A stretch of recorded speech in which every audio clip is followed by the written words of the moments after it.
6. Juízes, capítulo 6. Amém? Aleluia! Glória a Deus. Aleluia. Juízes, capítulo 6. Eu vou ler só um pedacinho do versículo 12, só o finalzinho. Mas eu gostaria que você continuasse com a sua Bíblia aberta, porque nós vamos trabalhar alguns versículos da palavra do Senhor, né? Na semana passada, quando o Senhor me deu a palavra da semana passada, na sequência o Senhor já colocou esse versículo, né? Que eu pedi para Deus, né? O que Ele queria falar aos nossos corações nessa noite. E Deus colocou esse versículo fortemente no meu coração, né? E falava assim no meu coração: varão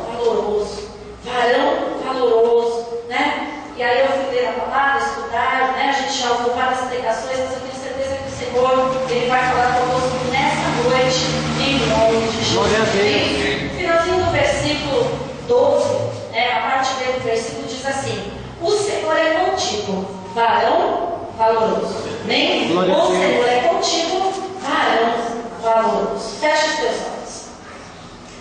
Senhor Deus e Pai, eu começo essa oração no nome de Jesus. Deus, eu te agradeço por essa oportunidade. Pai, estamos aqui nessa noite, nesse terceiro dia de campanha de santificação, meu Deus.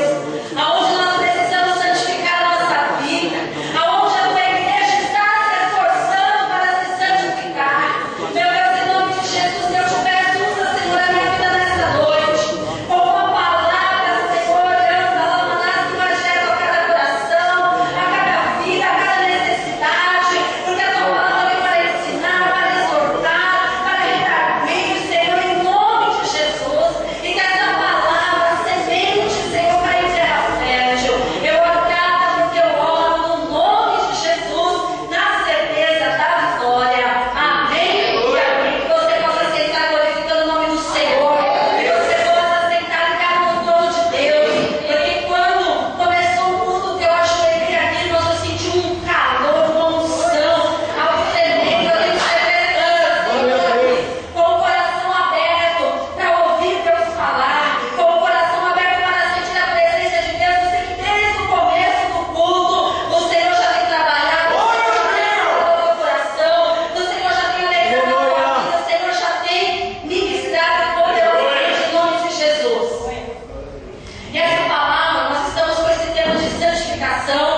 Aí eles começaram a clamar a Deus, né? Graças a Deus que nós temos um Deus misericordioso, e mesmo como foi falado aqui nas nossas falhas, nas nossas limitações, às vezes nós fazemos coisas que não agradam ao Senhor, mas nós devemos procurar nos corrigir a cada dia. O Senhor é misericordioso, quando nós clamamos, Ele nos ouve, perdoa os nossos pecados e nos ajuda para que nós possamos caminhar mais um pouco. E naquela época acontecia isso, como fazia as coisas erradas, o inimigo vinha, oprimia o povo de Israel, eles clamavam e Deus levantava um juiz no meio do povo. Para quê? Para salvar o povo de Israel daquele povo opressor. E aqui, quando nós vemos a vida de Gideão, nós vemos que ele foi o quinto juiz. Alguns falam que ele foi o sexto, porque eles consideram Débora e Baraque, né? Eu considero Débora a quarta juíza e aqui Gideão o quinto juiz dos 13, né? Que nós conhecemos: Sansão, Jefté, né? Otiniel, Eude, Jair e assim sucessivamente. Alguns são mais conhecidos, outros são menos, mas nós sabemos que aqui o povo fazia o que dava na cabeça. E aí Deus levanta quem? Deus levanta Gideão. No momento de corrupção, no momento onde eles tinham esquecido o Deus verdadeiro, no momento que eles tinham esquecido o que Deus tinha feito naquela época, né? As coisas elas eram escritas, não é que hoje, né? Hoje não é nem escrito, já o pessoal pega o celular, né? Acontece um fato aqui, a pessoa já coloca na internet, o mundo inteiro já sabe, porque nós estamos vivendo um mundo globalizado. Mas naquela época não, as coisas aconteciam, Deus livrava o povo, Deus fazia proezas, maravilhas, aquilo ia sendo passado de geração em geração, de pai para filho, e depois de algum tempo é que foi escrito na palavra do Senhor. E nós vemos aqui que aquele povo, né, fez as coisas erradas, faziam as coisas erradas, e Deus levanta então, Deus chama Gideão, né? Deus faz um chamado a Gideão. E aí nós vamos entender, se você já leu o capítulo de Juízes, você viu que Gideão venceu depois da guerra, Gideão pediu sinais ao Senhor, mas uma coisa que me chama a atenção: por que será que Gideão foi chamado para livrar o povo?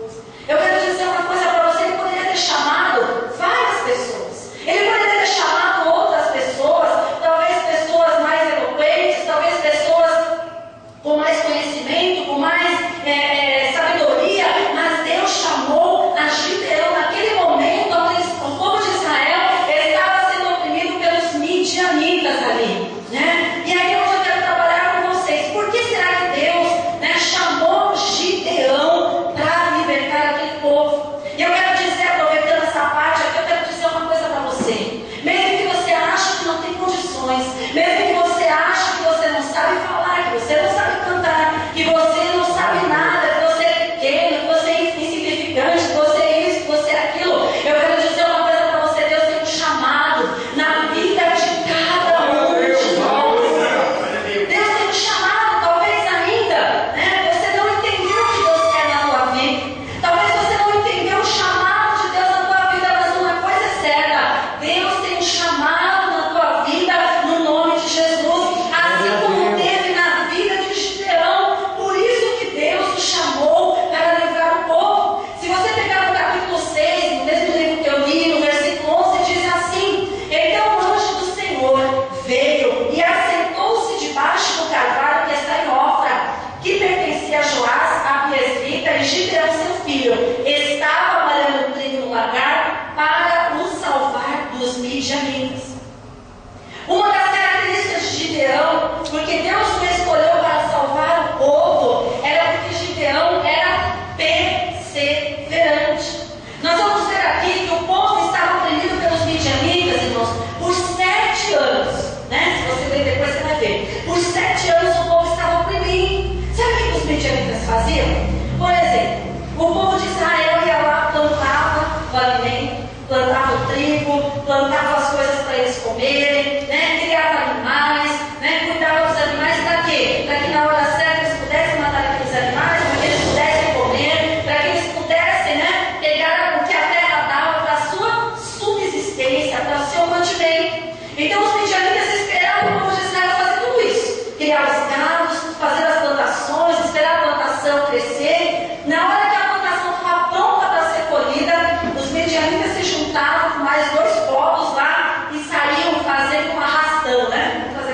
hoje, faziam um arrastão, né? Pegavam todo o mantimento deles, pegavam todos os animais, deixavam Israel sem nada. Se você ler a palavra de Deus, você vai ver aqui no versículo 6, diz assim: assim Israel empobreceu muito pela presença dos midianitas, né? Então Israel estava vivendo um momento de empobrecimento, porque eles não tinham o que comer, não tinham alimento, não tinha animal, não tinha nada, porque aquele povo opressor levava tudo. Mas por que aconteceu isso? Por causa da desobediência. E aí nós vamos vendo, né? Nós vamos entendendo que Gideão, o que ele fez? E nós é interessante que nessa época, para eles fugirem dos midianitas, eles fizeram cavernas, fizeram buracos, né, nas montanhas, se escondiam, e tentaram esconder algum mantimento, alguma coisa, para os midianitas não irem lá e roubar e levar tudo, porque eles eram oprimidos por esse povo.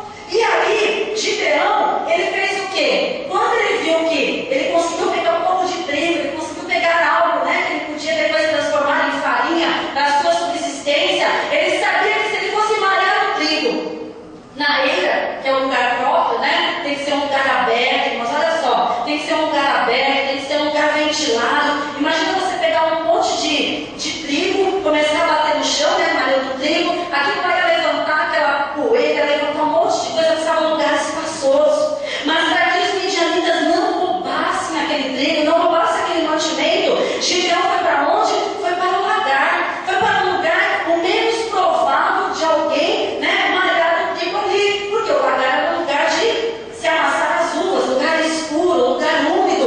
O lugar não era propício para malhar o trigo. Mas para poder fugir dos midianitas, né, Gideão, ele foi ali. Mas aonde eu quero falar com vocês, onde me chamou a atenção da perseverança de Gideão? Aqui na Bíblia fala que ele estava nesse momento malhando o trigo no lagar. Os midianitas tinham oprimido Israel durante 7 anos. A Bíblia não fala, mas eu acredito que Gideão, por 7 anos consecutivos, ele pegou aquele mantimento, né? Ele plantou, ele regou, ele cuidou. Na hora que ele foi tirar da terra para a sua subsistência, os midianitas iam lá e levavam tudo que ele tinha. No outro ano, ele fazia novamente. Ele ia lá, ele semeava, ele cuidava, ele regava. Quando ele ia cegar, né, quando ele ia ceifar aquele alimento, os midianitas iam lá e levavam tudo. Irmãos, por 7 anos. Por 7 anos. Só que ele teve uma estratégia. Nesse ano ele teve essa estratégia. Os outros anos a gente não sabe. Mas para ele fazer isso, com certeza ele teve muitas perdas. E eu quero dizer uma coisa para você. Às vezes nós perdemos algumas coisas, perdemos algumas batalhas, mas graças a Deus a guerra não está perdida, porque nós somos mais do que vencedores em Jesus. Às vezes nós perdemos algumas coisas, na primeira adversidade nós paramos. Na primeira adversidade nós não acreditamos mais, nós deixamos de orar,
desistir. Mas Deus diz hoje para você: não desista. Mas persevere em nome de Jesus. Eu quero dizer essa palavra. Grava no teu coração. Ele não bater no desânimo. O Senhor, o Espírito Santo, Deus vai falar: olha, não desista. Quando vier aquela baixura, tanta murmuração, daquelas pessoas que não querem ver o teu sucesso, o Espírito Santo de Deus vai trazer a memória e vai falar ao teu coração: não desista. Eu sou contigo, não desista, não desista, persevere. Caminhe ande, busque, porque o Senhor é contigo em nome de Jesus. Irmãos, perseverança significa se manter firme. Amém. Você fez um propósito com Deus. Quantas pessoas fazem propósitos com Deus e param no meio do caminho? Quantas pessoas aceitam a Jesus, ouvem promessas, ouvem profecias, revelação de Deus, Deus usando mesmo. O tempo, elas ficam cheias de poder, né? Cheias de unção, acreditando que o tempo vai passando, elas param de perseverar. Aí vão esmorecendo, vão desanimando, vão querendo olhar para trás, mas nessa noite você vai olhar para o alto, que é Jesus. Eu quero dizer uma coisa para você. Eu já ministrei uma palavra do Salmo 121. Quando nós levamos nossos olhos para os montes, nós vamos ter a certeza que o socorro vem do Senhor. Eu quero dizer uma coisa para você: se você mantiver o teu foco em Jesus, se você mantiver os teus olhos para o alto, se você olhar para o alto, você não vai conseguir ver o que está ao teu redor, né? Até já fiz uma experiência no meio da pregação: olha para cima, só para o alto, e tenta ver, né, o que está acontecendo ao teu lado. Você não vai ver. Por isso que nós temos que olhar para Jesus. Amém. O nosso foco tem que ser Jesus, porque se nós olharmos para cima, irmãos, nós não vamos ver o que nos cerca. Mas se você só olha para baixo, se você olha para o lado, se você olha para isso, se você olha para aquilo, você não consegue continuar caminhando e perseverando em nome de Jesus, né? Perseverança é não perder a esperança. Você está orando por alguém? Continue orando. Eu não sei quanto tempo Deus vai fazer a obra. Eu não sei se é um ano, não sei se são 2, se são 3, 4, 5, 10, 15. Irmãos, eu e o pastor, nós temos promessas de quando nós aceitamos a Jesus há 20 e tantos anos atrás, quase 30 anos. Algumas dessas promessas se cumpriram, outras ainda não se cumpriram. E por quê? Porque não é o tempo de Deus, não é a vontade de Deus, não é a hora de Deus. Então nós temos que saber esperar e continuar perseverando. Talvez nos tempos atuais nós temos ouvido promessas de Deus, nós temos ouvido palavras de Deus para as nossas vidas. Então nós temos que esperar, confiar e perseverar no nome de Jesus. Não perca a esperança por aquela pessoa que você está orando. Não perca a esperança, né, daquele teu sonho que um dia Deus colocou no teu coração, que floresceu no teu coração, e você às vezes olha a situação e você fala: não vai dar. Não perca a esperança, não desista. Irmão, se você olhar em todas as áreas da nossa vida espiritual, emocional, financeira, todos nós temos promessas, uns em algumas áreas, outros em outras áreas. E eu tenho certeza que se eu falar com algumas pessoas aqui, se eu perguntar, você vai me dar testemunho de bênção, testemunho de vitória, daquilo que Deus já fez. Mas eu quero dizer uma coisa para você: se você continuar perseverando, Deus continuará te abençoando em nome de Jesus. Eu também já trouxe uma palavra aqui que nós não temos tudo que nós queremos, mas nós devemos ser gratos por tudo aquilo que Deus tem feito na nossa vida. Esse é o segredo de ser feliz na presença de Deus. Esse é o segredo de ter alegria na presença de Deus. Muitos crentes são tristes, muitos crentes são frustrados, muitos crentes são enfraquecidos, querem voltar para trás, querem olhar para trás, não querem perseverar. Por quê? Porque eles se idealizam, eles querem que Deus faça na hora deles, no tempo deles, do jeito deles. Irmãos, não é assim. Nós temos que aprender que todas as coisas têm um tempo e que Deus vai trabalhando da maneira dele, na hora dele, né, conforme ele quer, em nome de Jesus. Mas uma coisa eu te falo: persevere, não desista, insista, porque o Senhor é contigo em nome de Jesus. E aí nós vamos vendo mais a outra característica de Gideão. No versículo 12 diz assim: então o anjo do Senhor lhe apareceu e lhe disse: o Senhor é contigo, varão valoroso. Né? Nós entendemos como anjo de Deus aqui o próprio Deus falando com Gideão, né? O próprio Deus aqui, né? Quando fala anjo do Senhor aqui com letra maiúscula, nós entendemos que é o próprio Deus, é uma manifestação visível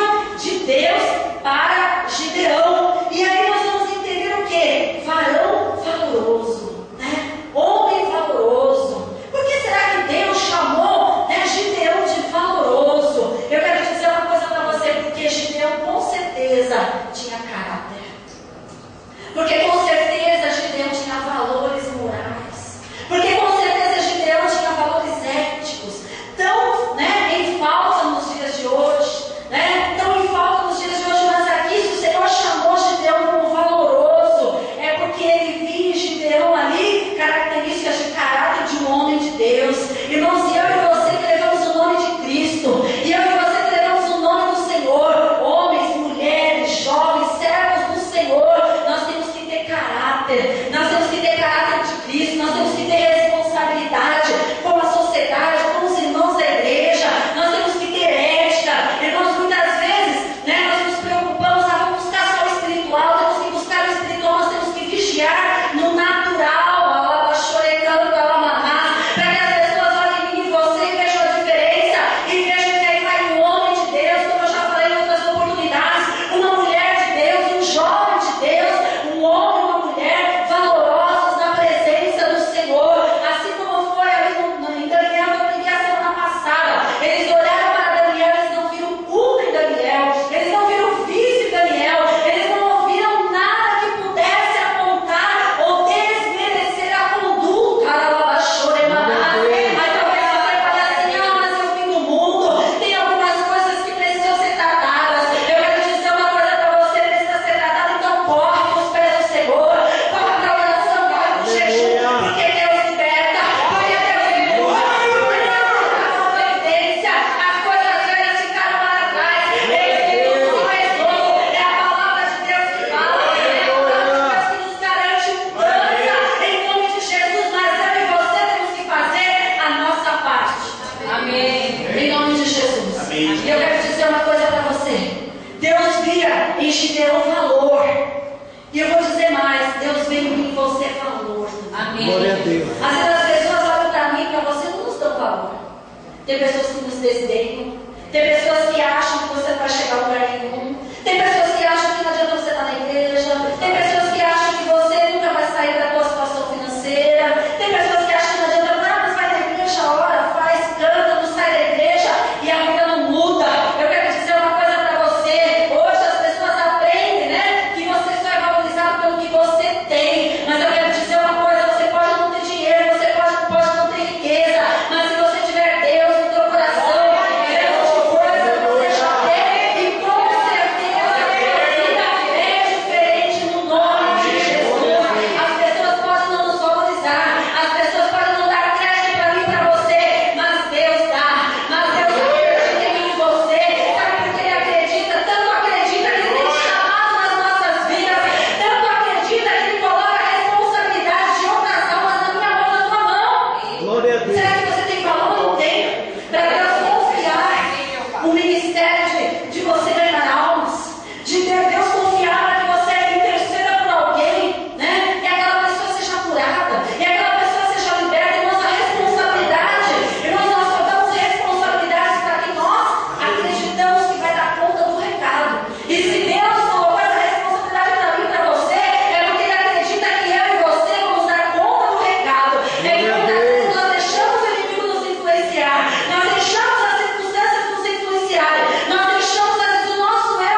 chegou. Acho que foi um dos primeiros hinos que eu aprendi a tocar no teclado.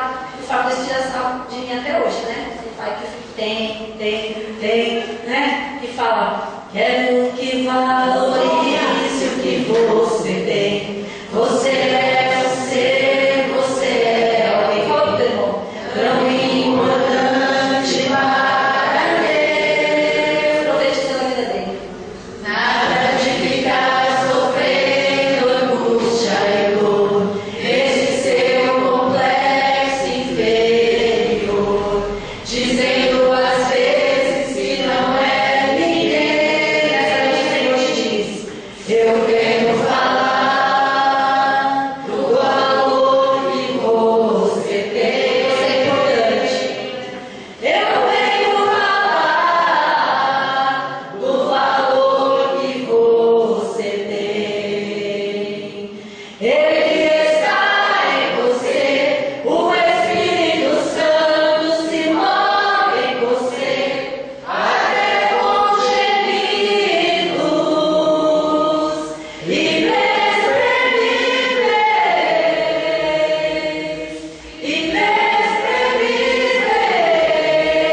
inexprimíveis. Aí você pode então perceber que ele há algo importante em você. Você tem valor. Por isso levante, exalte ao Senhor. Você tem um valor, o Espírito Santo se move em você. Você tem um valor, o Espírito Santo se move em você. Se Deus falou isso para você nessa noite, Glória a Deus. não deixe ninguém desmerecer você. Não deixe ninguém desmerecer você, desvalorizar você.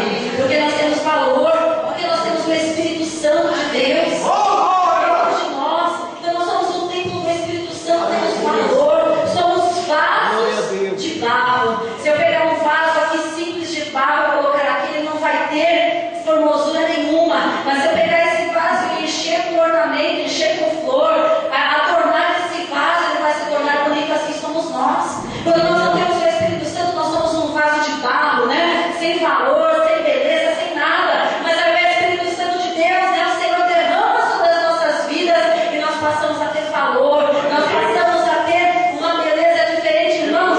Há uma diferença de quem serve ao Senhor e de quem não serve ao Senhor. Você percebe a diferença de quem serve a Deus. Às vezes a pessoa está na igreja, você vai percebendo uma mudança na aparência, no aspecto. A pessoa se afasta um pouquinho, você já vê aquela coisa oprimida, você já vê aquele semblante triste. Irmãos, é uma mudança radical, a pessoa não percebe. É porque aquele vaso foi perdendo, né? Todo o ornamento, foi perdendo todo o brilho, foi perdendo todo aquele tratamento para ele se tornar bonito. Mas graças a Deus que você está aqui nessa noite. Graças a Deus continuar o tratamento nas nossas vidas, no nome de Jesus. Mas eu quero continuar no versículo 13, diz assim, que Gideão falou para Deus assim, Senhor meu, se o Senhor é conosco, porque tudo isto nos sobreveio, né? Será que alguém se identifica com Gideão nessa parte? Na hora que eu estava preparando essa palavra, eu falei assim, não sei se eu ponho esse versículo, se eu não ponho. Mas aqui mostra, né, a sinceridade de Gideão com Deus.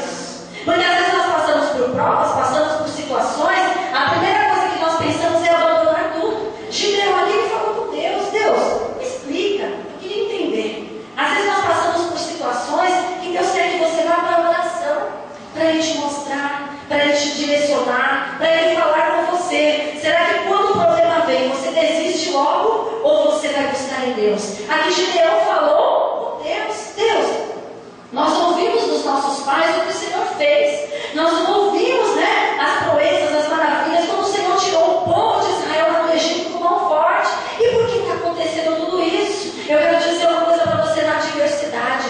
Fale com Deus. Na luta, fale com Deus. Na hora que você não estiver entendendo nada, fale com Deus. Tem gente que para de orar quando a luta vem. Tem gente que para de orar quando não está entendendo o problema, né? Gideão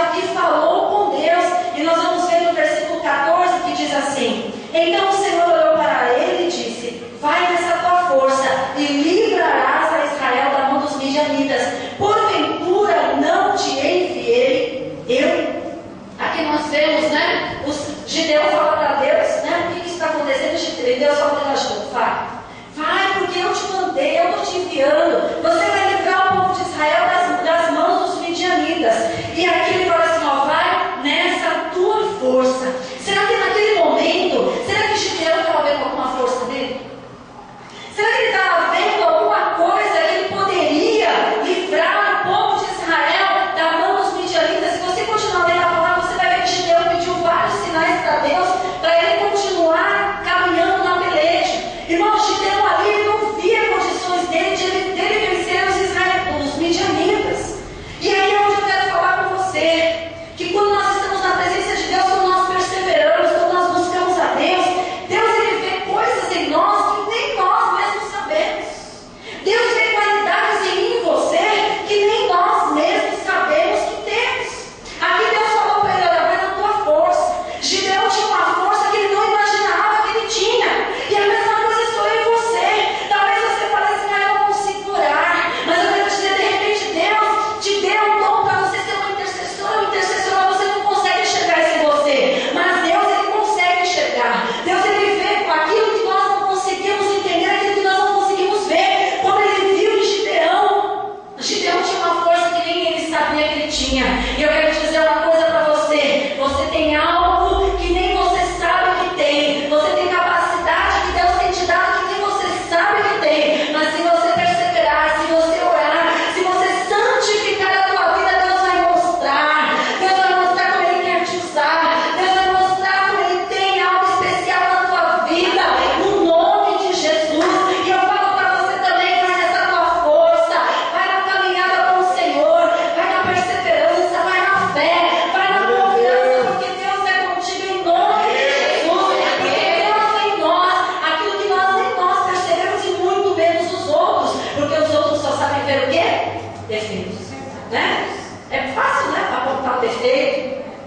A gente sempre faz uma comparação. Se vier um pastor aqui, né, com terno impecável, sapato brilhando, né, gravata ou terno, sei lá, camisa, cabelo impecável, e ele vai trazer uma palavra abençoada, uma palavra que vai falar ao nosso coração, aquela palavra, mas se a gravata dele estiver torta, eu chegar para vocês lembram quem pregou no mês passado, ano passado? Eu lembro aquele pastor que estava com a gravata torta. Você não vai lembrar do terno que era bonito, que estava alinhado, que a camisa estava bem passada, que o cabelo. Você vai lembrar aquele pastor, né, da gravata que estava torta, que estava curta, que estava assim. A gente olha, defeito. Mas graças a Deus que Deus olha as nossas qualidades, né? É por isso que nós temos que nos esforçar para que Deus veja cada dia mais qualidades, não é verdade? E para a gente encerrar, no versículo 15 diz assim: e ele me disse, ai Senhor meu, com que livrarei Israel? Acho que deu, né? Será que eu e você, a gente se encaixa nessa palavra? Deus está falando e a gente nas dele. Deus está falando nas Deus. Deus está falando nas Deus. Aí, ó, Gideão, Senhor, com que eu vou livrar Israel? Eis que a minha família é a mais pobre, né? Como se isso fosse problema para Deus, né? Em Manassés, e é o menor da minha casa. Irmãos, eu conheço pessoas simples, que Deus usa poderosamente. Então a simplicidade, às vezes a humildade, isso não é impedimento para Deus usar. Se a família é pequena, se a família é grande, isso não é impedimento para Deus usar. E Gideão aqui, né, se justificando, acho que ele não queria ir, né? Ele falou, meu Deus, eu tenho que arrumar alguma desculpa, né, para ver se eu acho uma brecha aqui para não ir enfrentar os midianitas, porque no fundo, Gideão estava com medo. E eu sei que você, eu, às vezes nós temos medo. Temos alguns medos, por isso que nós temos que ter a força do Senhor nas nossas vidas para nós vencermos os medos, as adversidades e continuar caminhando. Só que Gideão reconhecia as suas limitações. Ele era humilde, né? Senhor, eu sou o mais simples, eu sou o menor, a minha família é a menor. E assim nós temos que ser. Quando Deus te der uma responsabilidade, quando Deus te der, você vai pregar a palavra de Deus, você vai cantar, você vai abrir culto, você vai evangelizar, você vai fazer tudo no lar, você vai fazer isso, você vai fazer aquilo, nós temos humildade. Se prepare, mas tenha a humildade de saber que por mais que você, por mais que eu tenha conhecimento, por mais que eu leia essa palavra, por mais que eu estude, se eu não tiver o Espírito Santo de Deus, eu simplesmente vou trazer uma palestra para vocês que não vai surtir efeito. Eu posso ter uma ótima oratória, eu posso saber falar muito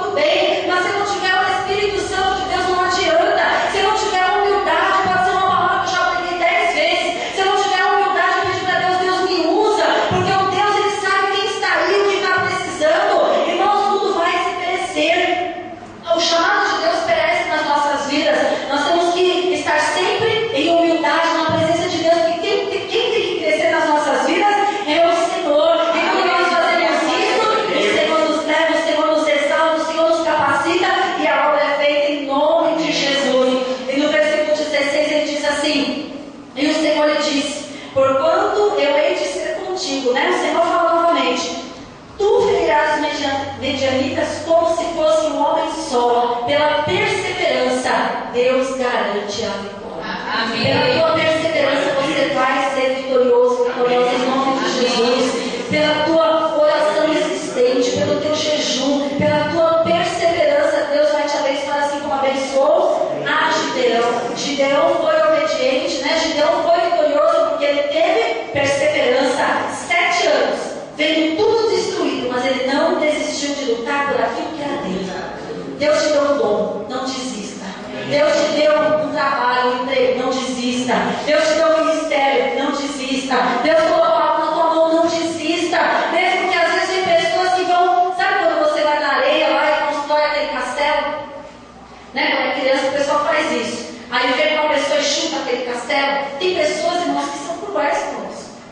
Matam os nossos sonhos, derrubam os nossos sonhos, né? Mas graças a Deus nós temos um Deus que pode construir um castelo de areia, mas um castelo sólido, né? Para que os nossos sonhos, para que aquilo que Deus semeou no nosso coração possa ser concretizado no nome de Jesus. E ali Gideão ali trabalhou, lutou, perseverou durante 7 anos, mesmo vendo tudo destruído, ele continuou trabalhando. Gideão depois ele destruiu o altar de Baal, né? O seu pai ali servia a Baal, aquele povo servia a Baal, o Deus daquela época, né? E ele enfrentou, foi lá, ouviu a voz de Deus, derrubou o altar de Baal, correu o risco, né? Daquele povo se virar contra ele, que se viraram, né? Gideão foi para a guerra depois, irmãos, depois de pedir sinais para Deus, ele foi para a guerra, irmãos, com 32.000 homens, né? Deus mandou, né? Aqueles que eram covardes voltassem. Irmãos, Deus não quer ninguém covarde. Você pode até ter medo, mas na força do Senhor você tem coragem em nome do Senhor Jesus. E aqueles 32.000, 10.000 voltaram porque eram covardes.